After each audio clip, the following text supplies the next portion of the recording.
Previous part में हमने discuss किया था कि अगर लाइन बिल्कुल नहीं विजिबल है तो उसको कैसे आइडेंटिफाई करें। In this part we will discuss कि अगर लाइन पार्शियली विजिबल है तो कैसे आइडेंटिफाई कर सकते हैं। ठीक है, now just come to the same question. पहली लाइन हमारी ई एफ थी जो कि बिल्कुल विजिबल नहीं थी। Now second line is G H. Here you find point G is 120, 20. Okay, 120, 20. This is point G and point H is 140, 80.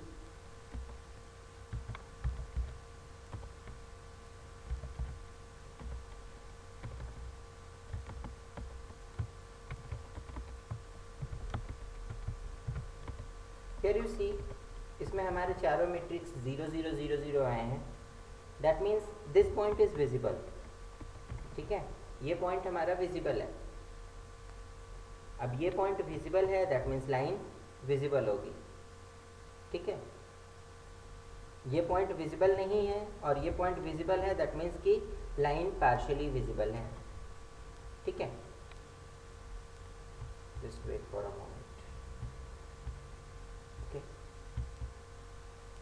Now let's take another case.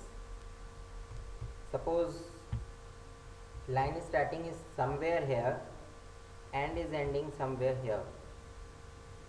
Okay, यहाँ होने का मतलब क्या है कि x की वैल्यू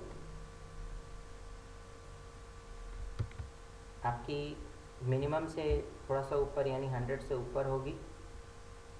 सॉरी, y की value 10 से ऊपर होगी यानी 10 से 40 के बीच में होगी और x की वैल्यू आपकी 100 से कम होगी। ठीक है, 100 से कम होगी ताकि इधर रहे। ठीक है, so I am taking a point से X Y line. For this line I have taken x as 90 and y is something in between 10 and 40, that is I have taken here 21. Okay, in the same manner for y what we have taken is, यहाँ पे मुझे चाहिए y। ठीक है, for this point you can have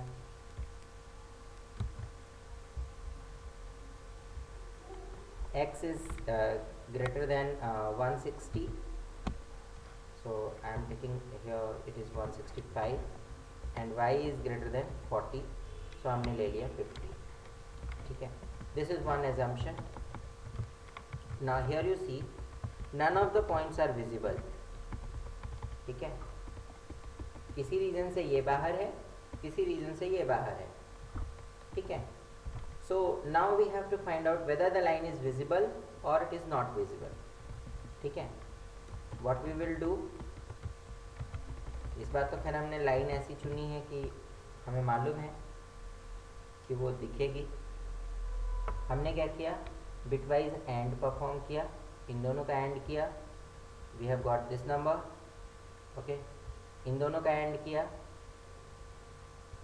sorry, इन दोनों का end किया and we have got this number. In the same manner we have got these 4 numbers और हमें ये चारों 0 0 0 0 मिले। चारों 0 0 0 0 हैं, that means line can be visible. Now जब इस तरीके का केस आता है तो हम क्या करते हैं, हम ये नहीं अज्यूम करते कि लाइन विजिबल हो सकती है। अब इसको कैलकुलेट कर दो। what we will do is we'll calculate average of the values, like x के एवरेज लेंगे और y का एवरेज लेंगे। एवरेज मतलब it is sum of x divided by 2 and in the same way sum of y divided by 2। ठीक है, और इसको मैं कह रहा हूँ x और से xm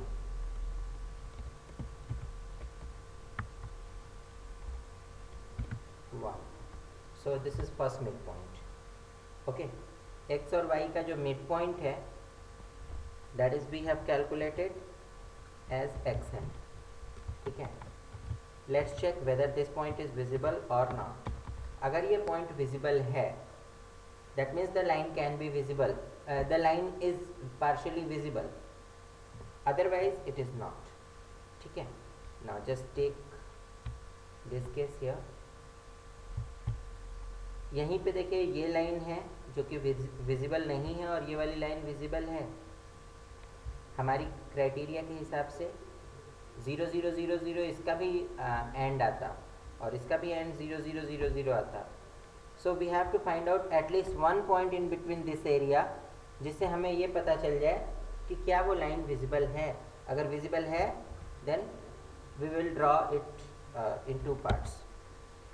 for this line what we have to do is we have to draw it from the point 127.5 to and comma 35.5 to x and second one is to y, means to both the directions we'll draw it.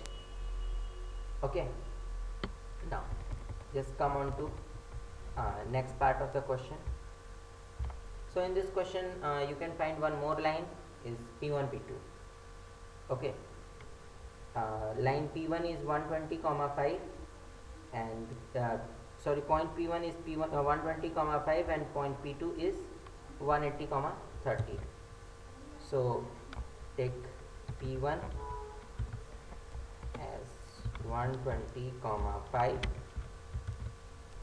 and p2 is 180,30. p2 is 180,30.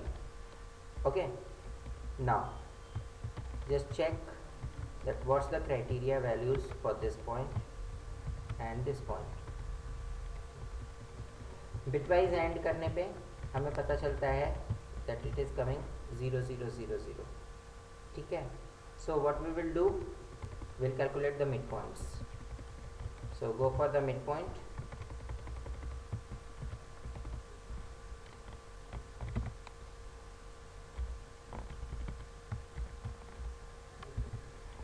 So first midpoint is 150, 17.5. Now just calculate the criteria for this again. Okay,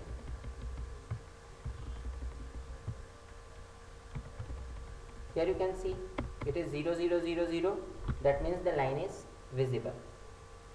Okay, so हमारी जो window है इस पे Kohn-Sutherland algorithm के हिसाब से अगर हम कैलकुलेट करते हैं तो in this much of step we can find out that which line is visible or which line is not visible. ठीक है, finally if we write down the steps what we followed. So what we have done here is we have calculated top, bottom, left, right.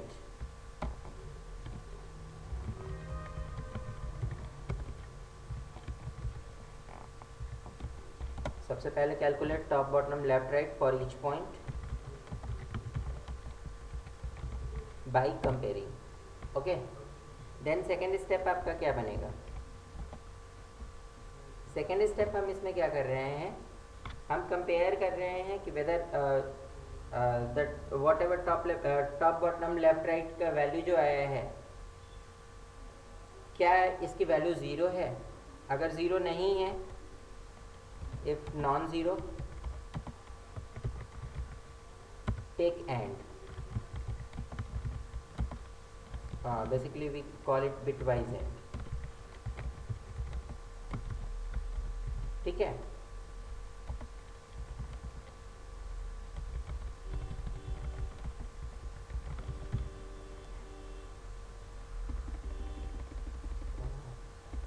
bitwise TBLR of and points. ठीक है, ये लेने के बाद हमें पता चला कि वेदर इट इज़ ज़ीरो और not. If it is zero then this implies that line is partially visible. Line can be visible. ठीक है, but if it is not,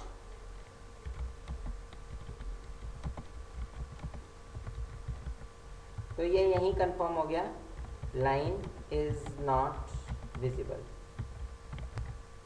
ठीक है, अब लाइन अगर विजिबल है तब की कंडीशंस में आते हैं। लाइन विजिबल हो सकती है, अभी है नहीं, so we will calculate the mid point.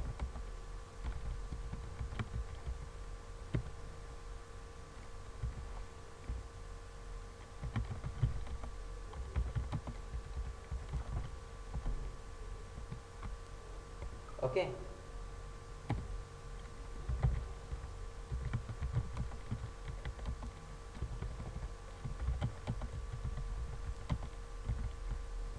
and then repeat from step 1. Okay, so in this way you can find that this algorithm is somewhat larger if only few points are visible, and if if larger amount of points are visible, then there is no issue. ठीक है, अगर मेरे पास केवल 2 ही 3 points हैं जो कि उस line के हमको कैलकुलेट करने थे, तो ये पता करने में हमें अच्छा खासा टाइम लग जाएगा। जबकि अगर पूरी लाइन कैलकुलेट करनी थी तो हम जल्दी कैलकुलेट कर लेते। Just take one simple case that there is a line that has started from here and is passing to this section. Only this much amount is visible.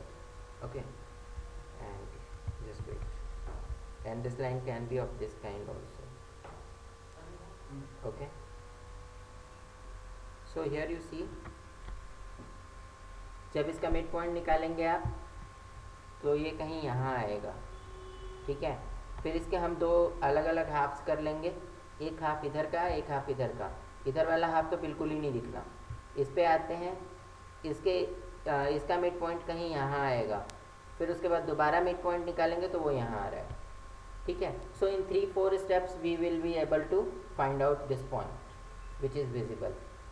ठीक है, और लाइन अगर सपोज इसी एज को touch करते हुए जाती है तो इसके लिए हमें पूरी कैलकुलेशन करनी पड़ेगी जब तक ये पॉइंट नहीं मिल जाता।